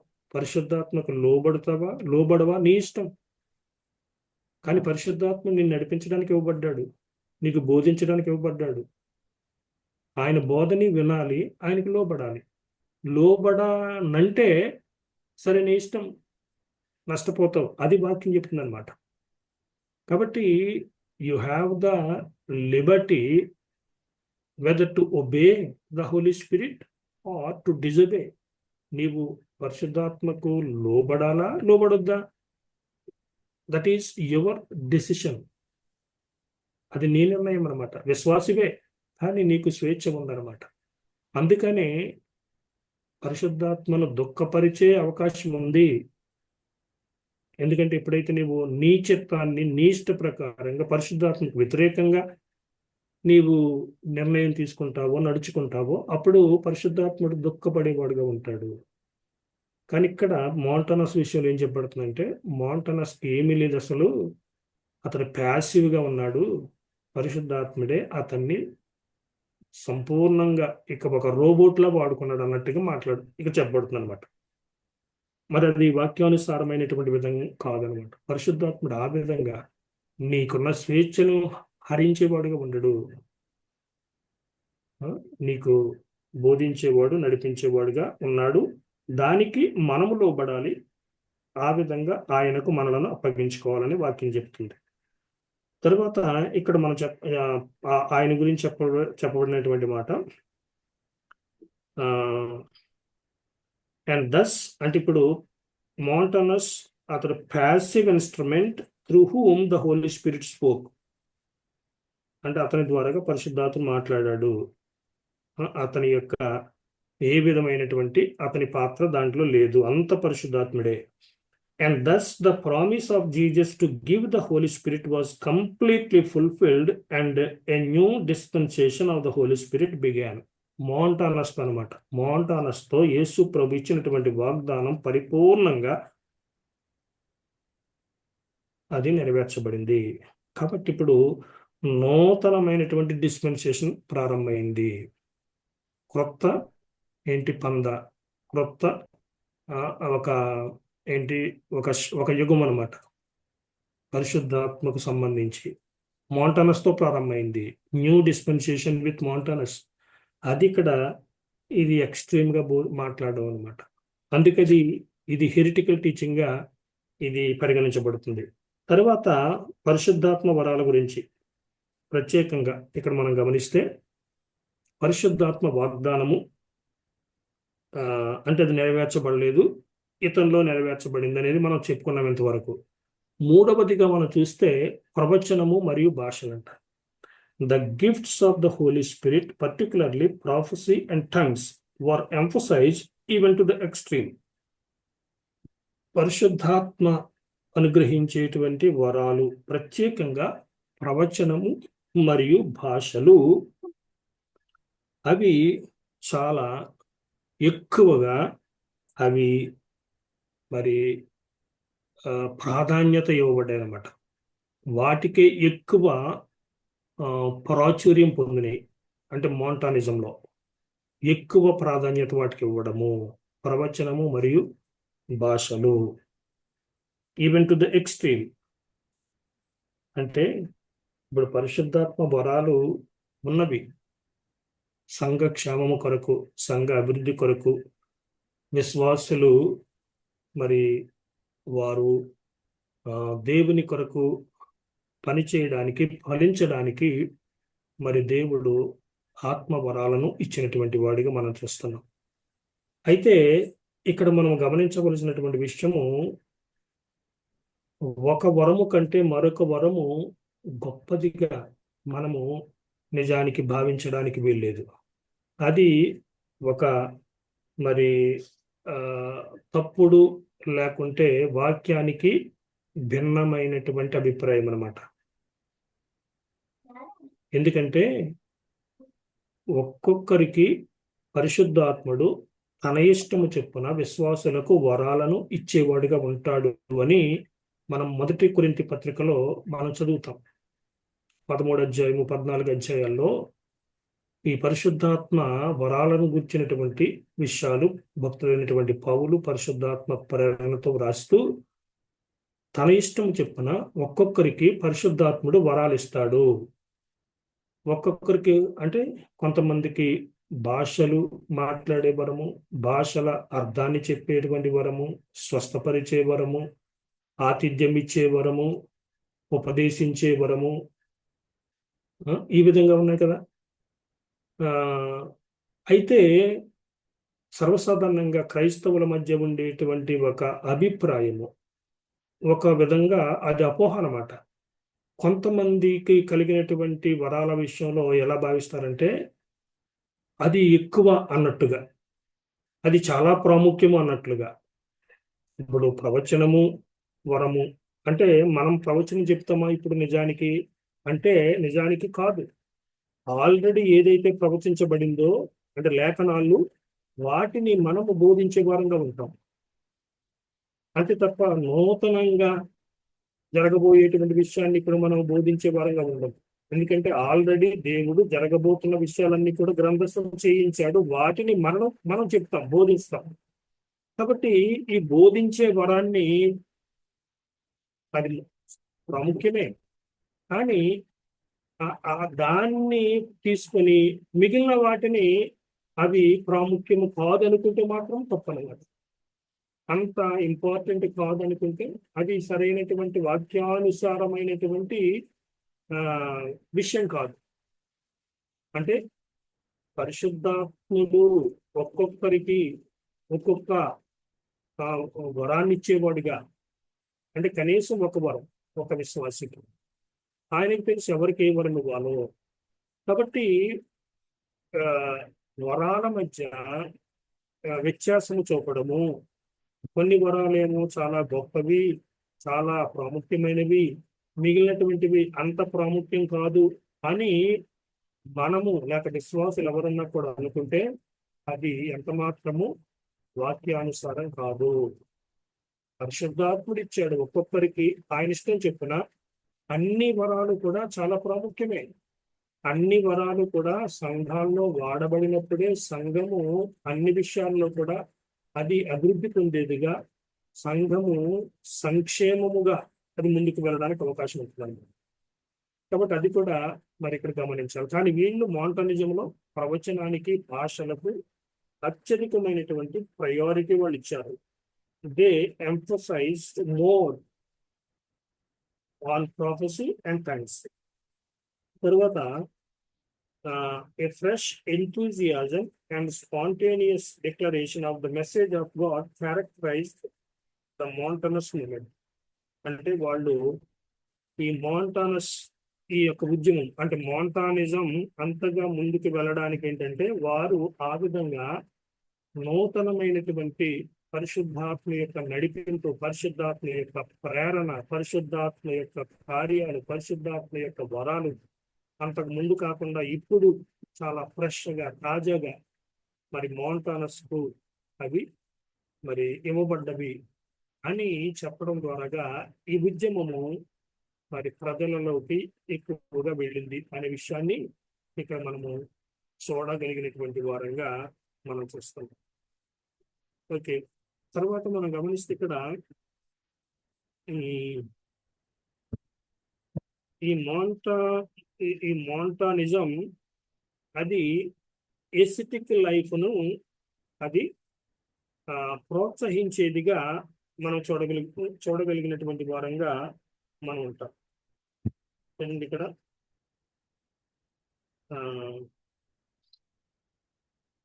ఎస్థెటిక్ లైఫ్ అంటే సన్యాసత్వము అనేటువంటిది అది దానికి కూడా ఎంతగానో ప్రాముఖ్యత ఇవ్వబడింది అనేటువంటిది ఇక్కడ మనం చూస్తాం.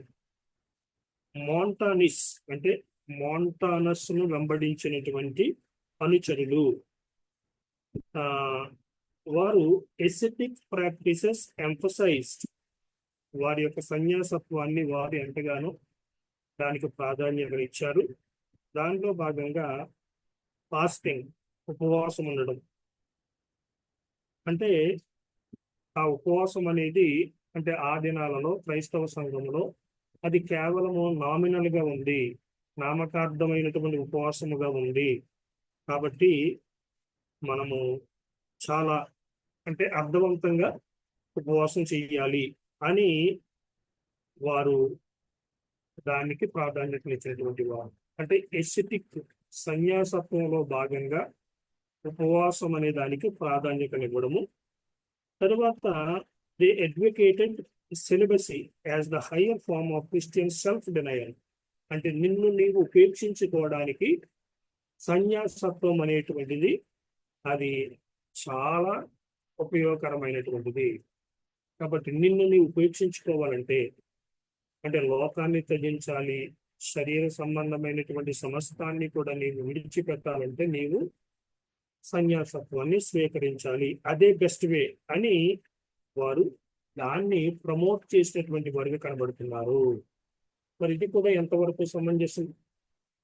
సన్యాసత్వము అనేటువంటిది ఆ లేఖనాలతో లేఖనాలలో దానికి సంబంధించినటువంటి బోధ ఏమన్నా మనకుందా అంటే, ఇప్పుడు ఉదాహరణకు అక్కడక్కడ చాలా అరుదుగా ఈ విధమైనటువంటి ఆ ఆ సన్యాసత్వం అనేది క్రైస్తవ నాయకులలో కనబడదు. చాలా రేరుగా. అంటే కొంతమంది వివాహాలు చేసుకోరు, కుటుంబాన్ని కలిగి ఉండరు, చాలా అరుదుగా కదా. అటువంటి వాటిని మనం వేళ్ల మీద లెక్క పెట్టచ్చు అనమాట. అంటే వేళ్లలో కాదు, మన చేతి వేళ్లతో అక్కడక్కడ ఉన్నారు. పలానా ఆయన వివాహం చేసుకోలేదు, ఇంకొక ఆయన వివాహం చేసుకోలేదు. కానీ వివాహం అయినటువంటి సేవకులతో పోలిస్తే వాళ్ళ సంఖ్య ఎంత తక్కువగా ఉంటుంది? అంటే లేఖనానుసారంగా బోధించబడినటువంటి విషయము, దేవుడే తేటగా చెప్పినటువంటి విషయం ఏంటి? నరుడు ఒంటరిగా ఉండటం మంచిది కాదు, సేవకులైన ఎవరైనా కూడా. కానీ కొంతమంది విషయంలో ఎప్పుడు కూడా ప్రతి దానిలో కూడా ఏముంటది? ఎక్సెప్షన్స్ ఉంటాయి కదా. ఎక్సెప్షన్స్ కొన్ని ఏంటంటే మినహాయింపులు అనమాట. అలాగూ కొంతమందిని దేవుడు ఆ విధంగా పిలిచుండొచ్చు. అది చాలా వ్యక్తిగతమైన విషయము. వివాహం చేసుకోవద్దు, వారు కన్విక్షన్ కలిగి ఉన్నారు. బహుశా దేవుడు ఆ విధమైన పిలుపు వారికి ఇచ్చాడేమో, మనకు తెలియదు. అయితే ఎవరైతే నిజంగా ఆ విధంగా ఉండడానికి పిలువబడి ఆ విధంగా వాళ్ళు పరిచర్య చేసేవారుగా ఉంటే, అటువంటి వారు నిజంగా ఇతరులను అలాగే ఉండమని బోధిస్తారు. బోధిస్తే తప్పుడు పోత వద్ది, అంతే కదా.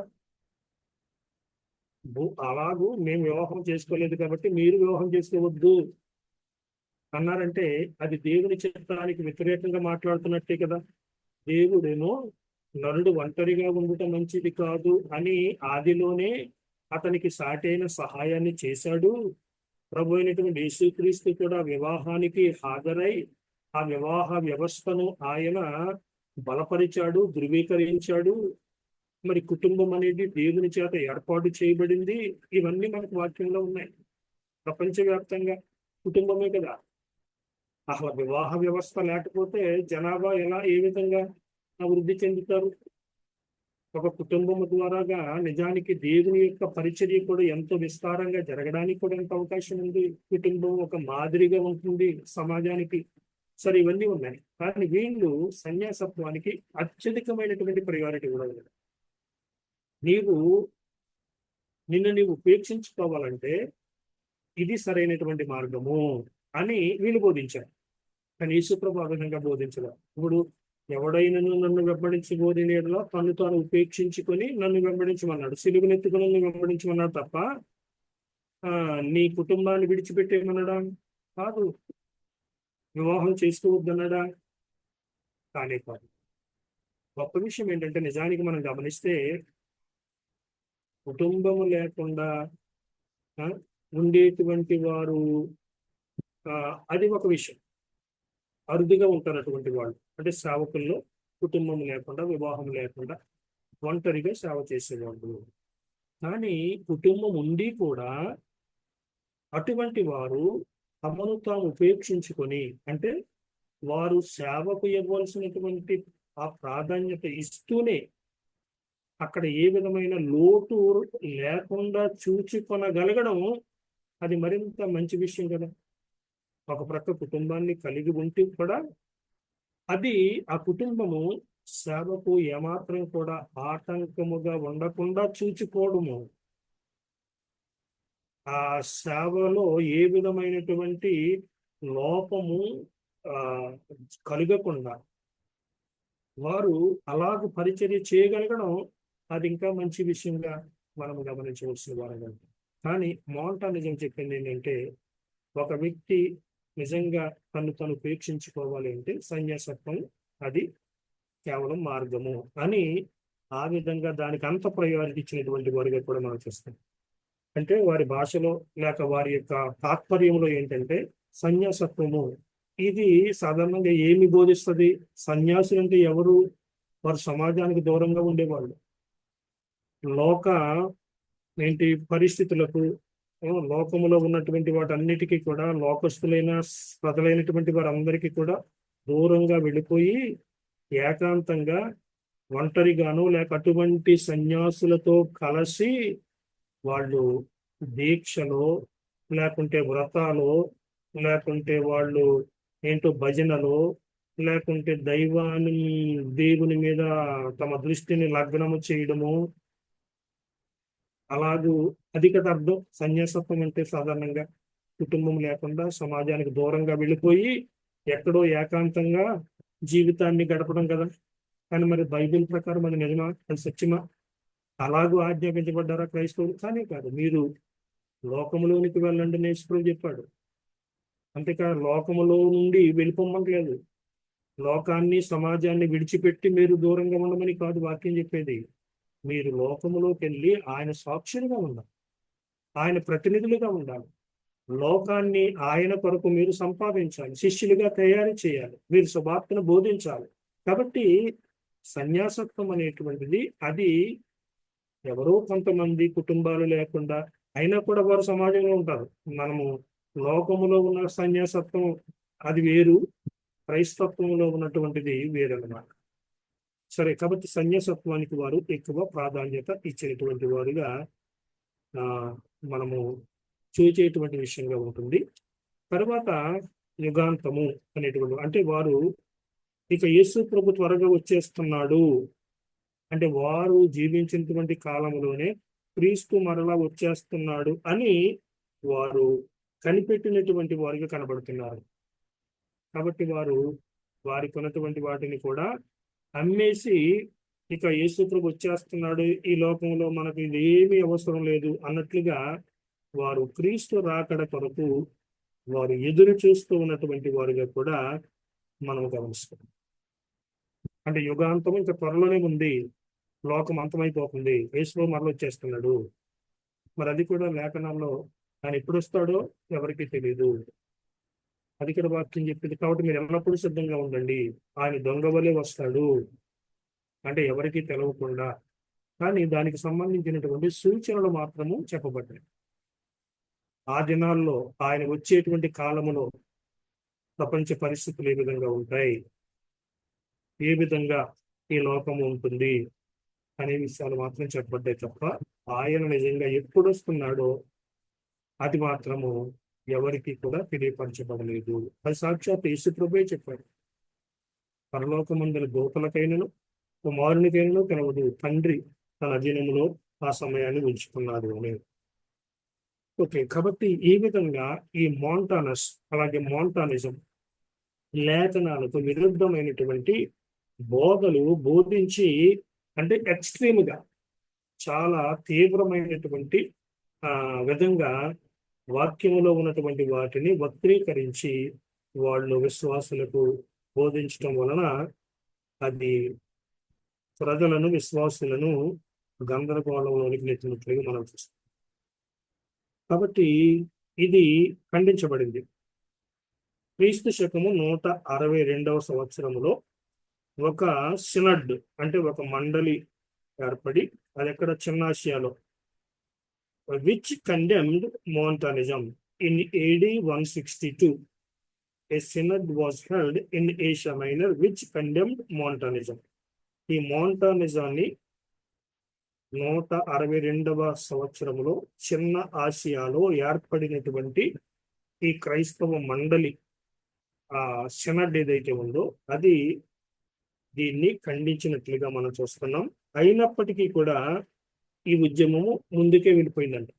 సంఘము చేత ఖండించబడినప్పటికీ మోంటానిజం మాత్రము అది ఆ మూమెంట్ ఆగలే, అది చాలా వేగంగా వ్యాప్తి చెందిందంట. 162వ సంవత్సరంలో ఖండించబడింది. ఆ, క్రైస్తవ మండలి చేత చిన్న ఆసియాలో. అయితే 170 సంవత్సరం వచ్చేసరికి అది ఇంకా అభివృద్ధి పొందిందండి. 170 సంవత్సరానికి రోమ్కు విస్తరించింది. ఆ తరువాత 200 సంవత్సరానికి నార్త్ ఆఫ్రికా అంటే ఉత్తర ఆఫ్రికాకు వెళ్ళింది, ప్రత్యేకంగా కార్టేజ్ పట్టణానికి. అంత మాత్రమే కాదు, టెర్టులియన్ ఒక సంఘ ముఖ్యమైనటువంటి నాయకుడిగా, పితరుడిగా ఉంటున్నాడు. అతను కూడా మోంటానిజాన్ని విశ్వసించినటువంటి వాడిగా ఉంటున్నాడు. టెర్టులియన్ ఈ ట్రినిటీ, త్రిత్వం మీద మొట్టమొదటిగా స్పష్టత ఇచ్చినటువంటి వాడు. త్రిత్వము అనేటువంటి పదాన్ని మొట్టమొదటిగా ఆ వాడినటువంటి వాడు. వాడటం మాత్రమే కాదు, అసలు ఆ పదాన్ని రూపకల్పన చేసిన వాడే టెర్టులియన్. అది లేఖనాల్లో త్రిత్వం లేదు, అంటే ఆ పదం లేదు, ఆ మాట లేదు. కానీ ఆ మాటను కాయిన్ చేసినటువంటి వాడు ఎవరంటే టెర్టులియన్. కానీ అటువంటి టెర్టులియన్ని ఈ మోంటానిజం వైపు ఆకర్షితుడయ్యాడు అనేది మనం చూస్తున్నాం. అతను ఒక గొప్ప థియోలోజియన్ అయినా కూడా అతడు మోంటానిజాన్ని అతడు స్వీకరించినటువంటి వాడిగా మనం చూస్తాం. ఆ తరువాత 4వ శతాబ్దానికి మోంటానిజం ఎంతవరకు వెళ్ళిపోయిందంటే కప్పదోసియా, గలతియా, రుబియా, కిలికియా, కాన్స్టాంటినోపుల్, ఈ పట్టణాలన్నిటికీ వ్యాప్తి చెందిస్తున్నాయి 4వ శతాబ్దానికి. అంటే 2వ శతాబ్దములోనే అది ఖండించబడినప్పటికీ కూడా దాని మూమెంట్ ఆగలే, అది ఇంకా కూడా వ్యాప్తి చెందింది. అనేక ముఖ్యమైనటువంటి అప్పటి పట్టణాలకు అది వెళ్ళినట్లుగా మనం చూస్తున్నాం. మెట్టుకు ఈ 300 అంటే 98వ సంవత్సరంలోను, ఆ తర్వాత 415వ సంవత్సరంలో ఇద్దరు చక్రవర్తులు, వారి పేరేంటి ఏమిటి అంటే ఆర్కాడియస్ మరియు థియోడోసియస్, వాళ్ళు ఈ మోంటానిజాన్ని చట్టాలు చేసి దాన్ని అణచివేసినటువంటి వారిగా కనబడుతుంది. అంటే అది ఇంకా విస్తరించిపోతుంది కాబట్టి, తప్పుడు బోధన కాబట్టి, అనేక మందిని కలవరపరుస్తుంది కాబట్టి ఈ ఇద్దరు చక్రవర్తులు, రోమా చక్రవర్తులు అనమాట, 398లోను అలాగే 415లోను ఆర్కాడియస్ మరియు థియోడోసియస్ అనబడినటువంటి చక్రవర్తులు కూడా చట్టాలు చేసి ఈ మోంటానిజాన్ని వారు అరికట్టినటువంటి వారుగా, నియంత్రించినటువంటి వారుగా మనం గమనిస్తున్నాం. ఈ విధంగా వాళ్ళు అంటే మోంటానిజం క్రైస్తవ విశ్వాసులైనటువంటి వారిని వారు ఎక్స్ట్రీమ్గా మరి బోధించి గందరగోళంలోనికి వారు దాన్ని నెట్టారు. చివరకు అది తప్పుడు బోధగా మరి క్రైస్తవుల చేత, అంత మాత్రమే కాదు రోమ చక్రవర్తుల చేత కూడా అది ఖండించబడింది అని మనం గమనిస్తున్నాం. ఓకే, మరి తర్వాత ఈ హెరసీస్ ఇంకా ఉన్నాయి, కానీ మనకు వాటిని మనం చెప్పుకోవడానికి అవకాశం లేదు కాబట్టి ఇటువంటి ఈ తప్పుడు బోధల కారణంగా ఏమైంది దాని రిజల్ట్ క్రేడల్ డెవలప్మెంట్ అని. అంటే ఎఫెక్ట్స్ ఆఫ్ హెరసీ, క్రేడల్ డెవలప్మెంట్, అది మనము అంటే కొద్దిగా బహుశా రేపు ఈ విషయాన్ని చూద్దాం. అంటే తప్పుడు బోధల ఫలితంగా వచ్చినటువంటి ఈ విశ్వాస ప్రమాణాల యొక్క అభివృద్ధి, వాటి యొక్క రూపకల్పన, వీటి ఫలితంగా అంటే తప్పుడు బోధల యొక్క ఫలితంగా మరి క్రైస్తవ విశ్వాస ప్రమాణాలు అనేవి రూపించబడ్డవి, అభివృద్ధి పరచబడ్డవి అనేది మనం చూస్తాం. మంచిది, మనం ప్రార్థనతో ఈ తరగతిని ముగించుకుందాం. మళ్ళా రేపు మార్నింగ్ మనము మరి ఈ యొక్క తరగతిలో కలుసుకొనబోతున్నాం. ప్రార్థన చేద్దాం. పరిశుద్ధుడా, కృప కలిగిన తండ్రి, ఇంతవరకు మీ సహాయము, మీ కృప మాకు అనుగ్రహించి మా జీవితాల్లో మరొక నూతన దినాన్ని అనుగ్రహించి ఈ ఉదయకాలము ఈ విధంగా మేము కలిసి కొన్ని విషయాలు లేఖనానుసారంగా చర్చించడానికి ఇచ్చిన అవకాశాన్ని బట్టి వందనాలు చెల్లిస్తూ ఈ తరగతులలో పాల్పొందుతున్న మీ బిడ్డలను, వారి కుటుంబాలను మరొకసారి మీ దీవించే హస్తాలకు అప్పగించుకుంటూ మరలా ఈ విధంగా మేము కలిసే పర్యంతము మీ కాపుదల భద్రత మాకు అనుగ్రహించమని మహిమ పొందుమని యేసు క్రీస్తు పరిశుద్ధ నామమున ప్రార్థన చేయించున్నాము తండ్రి. ఆమేన్. ప్రైజ్ లార్డ్ అయ్యగారు. ఇద్దరికి వందనాలు. Thank you. Praise Lord. Praise praise Lord అన్న. లార్డ్.